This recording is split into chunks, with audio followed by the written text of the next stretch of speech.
So what we're going to talk about in this video is a typical complaint that comes from atheists, but also oftentimes it comes from Christians. And the complaint is, how can I really believe in God when I can't see God? If God exists beyond our universe, then how can we really say that, we believe in God or even know anything about God?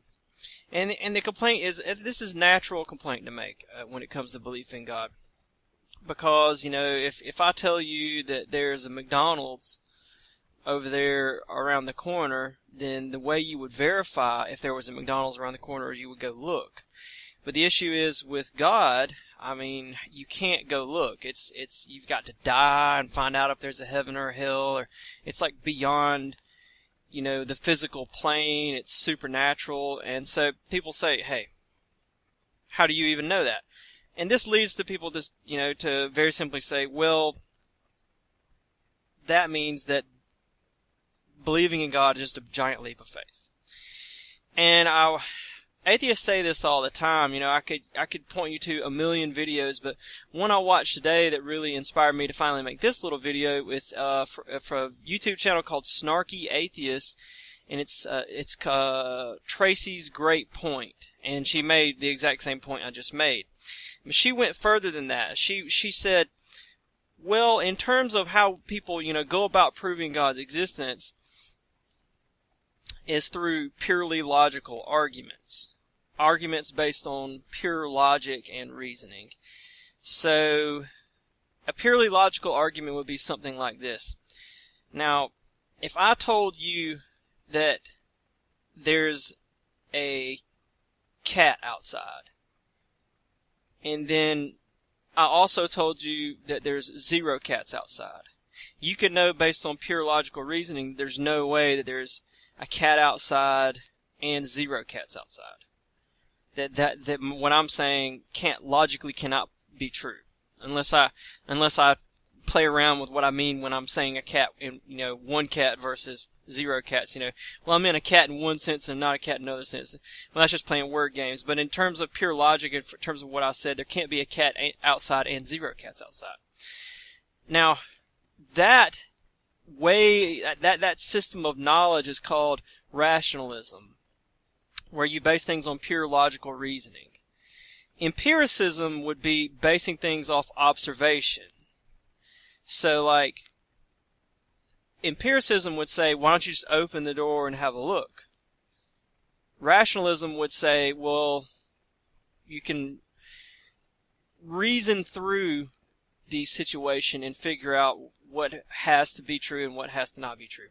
Now, the interesting thing is, both rationalism and empiricism have their limits. So, rationalism can provide a greater level of certainty than empiricism. But rationalism can only apply to certain situations, and empiricism can apply itself in many situations where rationalism is limited. So, for example, there are many situations in life where you can't logically say, it has to be this way or it has to be that way, where many situations are logically possible. So, if John says there's a cat outside, and Sally says there's 3 cats, and Philip says there's 4 cats, logic can't really tell you much about that.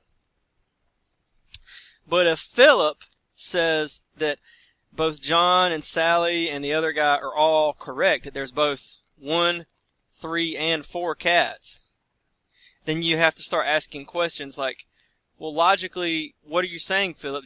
Are you saying that there's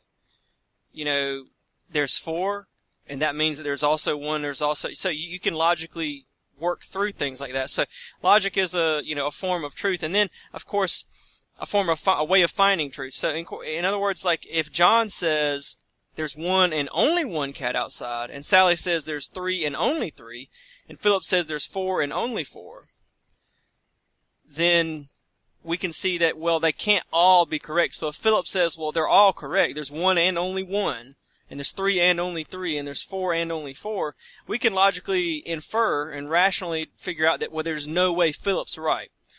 John or Sally or the other guy, they might all be right. But Philip, the 4th guy who says they're all right, there's no way they're all right. Now, So you see how they work.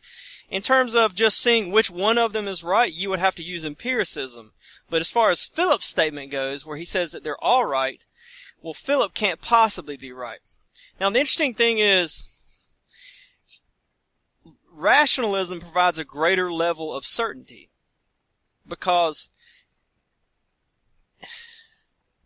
there's just logically no way that there can be one and only one, two and only two, and four and only four. And if we add another guy who says, well, there's zero, and there are none, there's no way all of those can be correct. That's just logically absurd and impossible. That's no way. Alright? So that's a greater level of certainty. We don't even have to look outside to know that the guy who says all of them are right is wrong. Whereas with empiricism, the issue would be like, well, okay, this guy says there's none, and this guy says there's one, and this guy says there's three, and this guy says there's four. Well, if we go look outside, there's always the possibility that there was one that we didn't see. Maybe it was hiding in a bush or behind a box or something, or, it's just a little bit further away around the corner of the house or something like that, and it's easy for cats to hide. My dad used to have a cat that would get like in the car engine, and you would have to pop the hood every single time you went anywhere to make sure the cat wasn't in there and scare it off so that you could leave without killing the cat. And so, empiricism has those limits.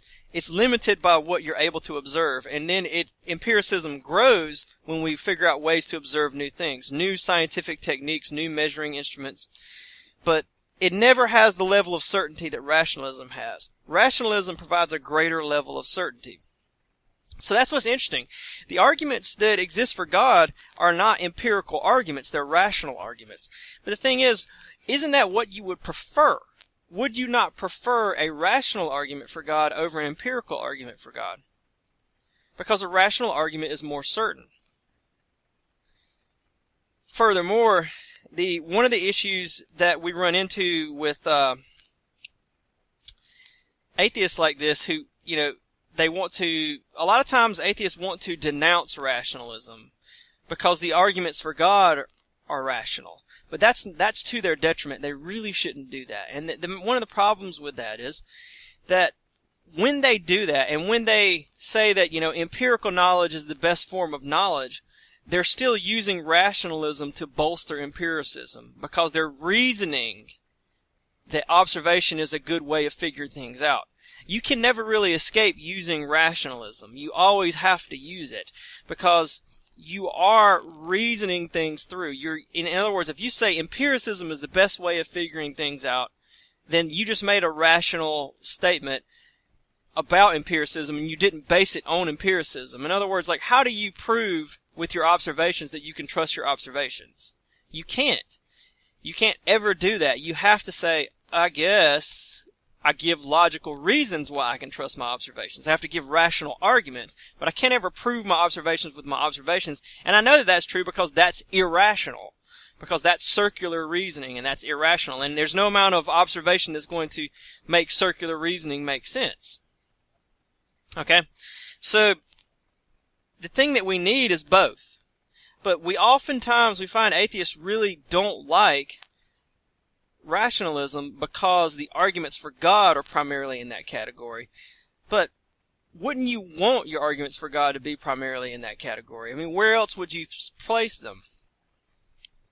Now, the interesting thing is, this debate, historically, this debate between rationalism and empiricism was actually a hot one before Christianity existed in the Greek and Roman world.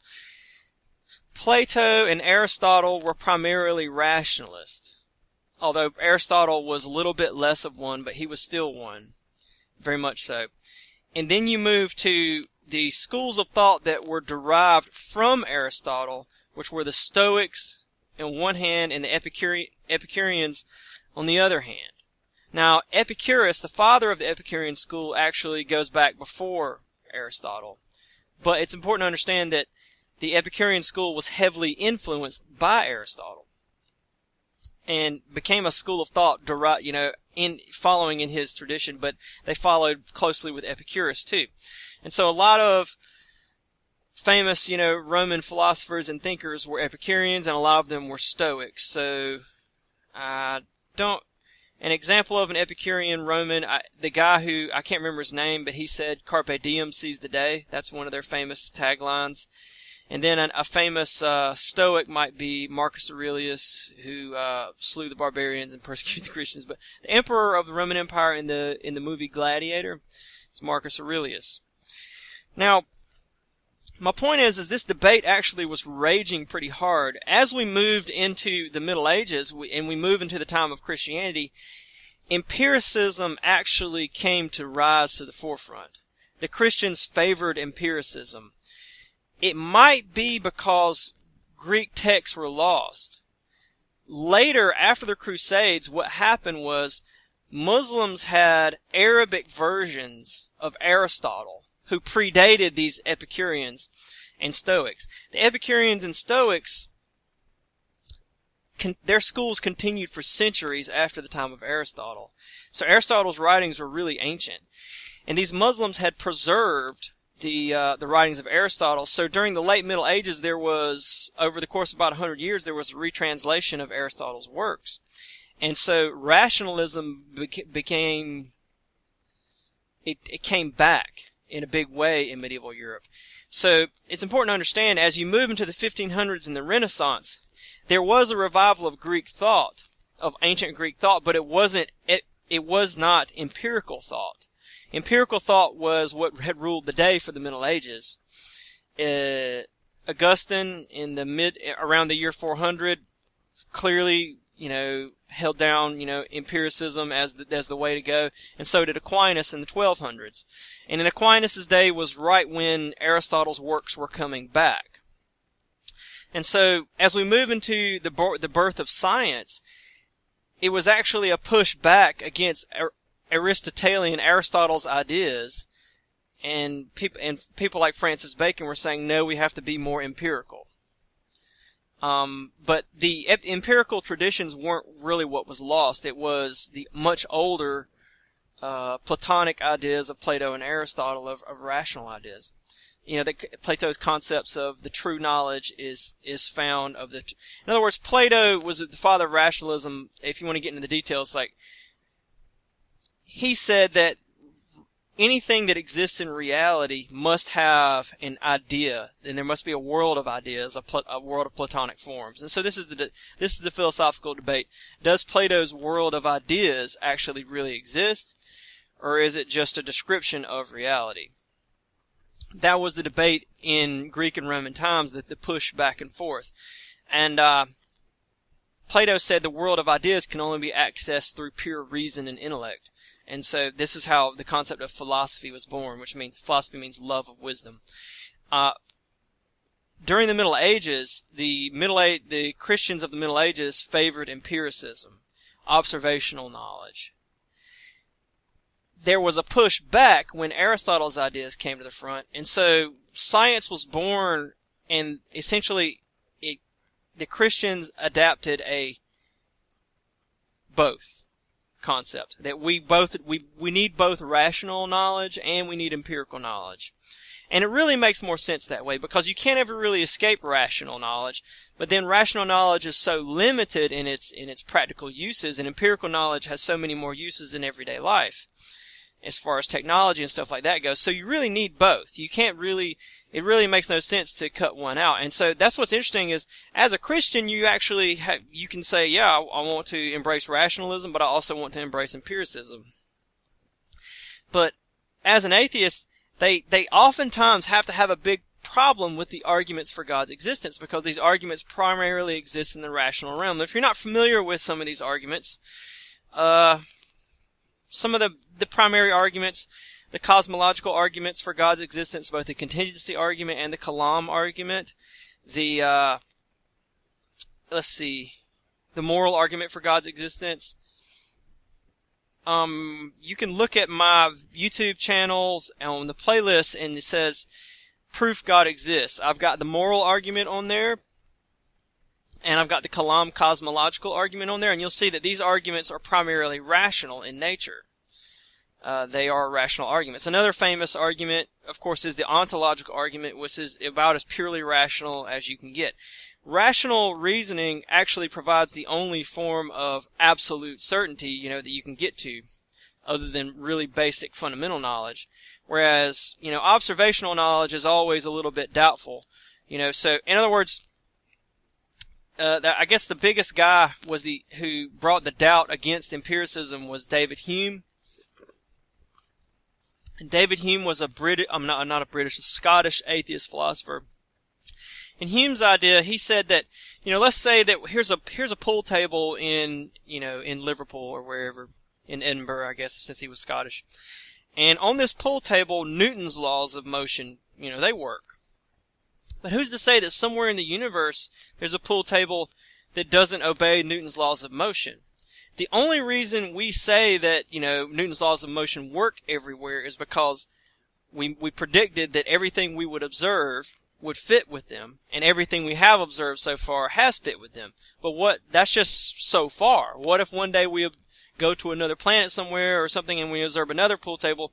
And so what he was saying was that's the limitation of empirical thought like that. Like you can't ever make a concrete absolute statement about reality. It's always guesswork. The only way you can make a concrete absolute statement about reality is a purely logical or rational statement. And there's only so many of those you can make. But they do have their uses. It's not totally useless. So, here's an example. He's a comedian and mostly a political pundit by the name of Bill Maher. This has been a long time ago. He was on Larry King Live, I think shortly after he got kicked off of ABC and was starting up his new channel on, he had just started his new show on HBO. And Larry King Live, he allows people to call in, and one woman called in, and she just wanted to pray for Bill because Bill's an atheist and Bill doesn't believe in God, and she really wanted Bill to believe in God. And what Bill Maher did is he took the concept of what's called hard agnosticism. And in hard agnosticism, Bill Maher said, you know what, I believe there's a God out there. He said it, I saw him say it. And, but he said, I don't think there's any way we can know anything about him. Now that is logically impossible. Do you catch it? The reason it's logically impossible is how can you know that God is unknowable without knowing that about God? That's logically impossible. It's like saying it doesn't matter if it's God, it can be peanut butter. How do you know that it's impossible to know anything about peanut butter? Because that would be knowing something about peanut butter. And so logically you have to conclude that you can't ever rule out the possibility of knowing something about peanut butter, because then you would know something about peanut butter. So you have to conclude that it may be possible to know something about peanut butter, or it may be possible to know something about God. There's plenty of other uses. For example, there used to be a deodorant commercial that used to come on for a woman's deodorant ban. Banned deodorant, and they had this girl on a skateboard, and she did a frontside air across like out of like a vert ramp, and as she went by in the air, it wrote the letters "ban intolerance." Okay, so that's interesting too. That's actually logically impossible. You can't ban intolerance. Think about that. Think about the logical absurdity of that. You're being intolerant of intolerance by banning it. You're being intolerant of intolerant people. You can't tolerate everyone. That's logically impossible. Or, for example, you can't, be open-minded to all ideas, because then we would have to ask, are you open-minded towards being closed-minded? So, rational reasoning and logic are really important.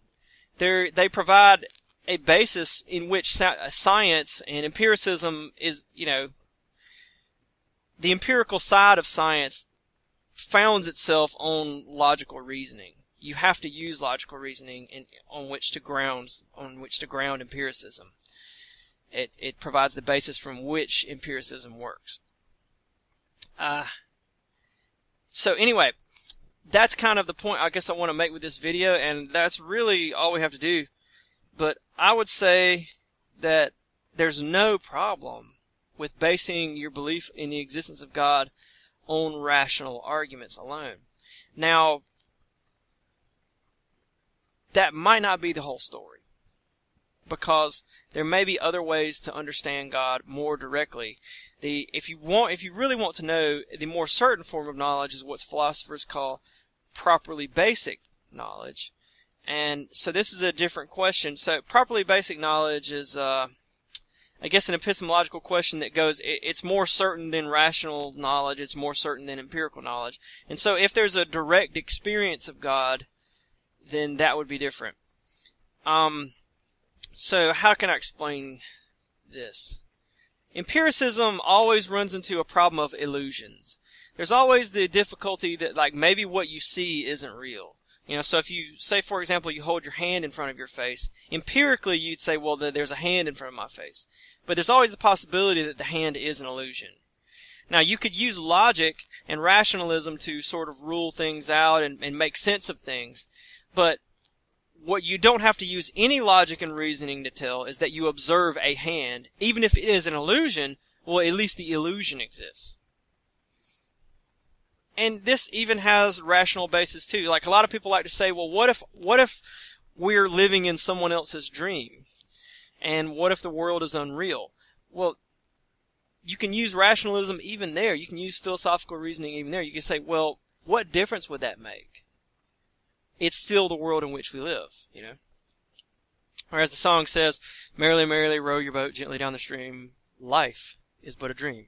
Okay, so, hopefully I made a little bit of a plea for people to be rational and not to escape rationalism and then make rational arguments against rationalism, because that's oftentimes what atheists do. They try to make rational-based arguments against rationalism in favor of empiricism.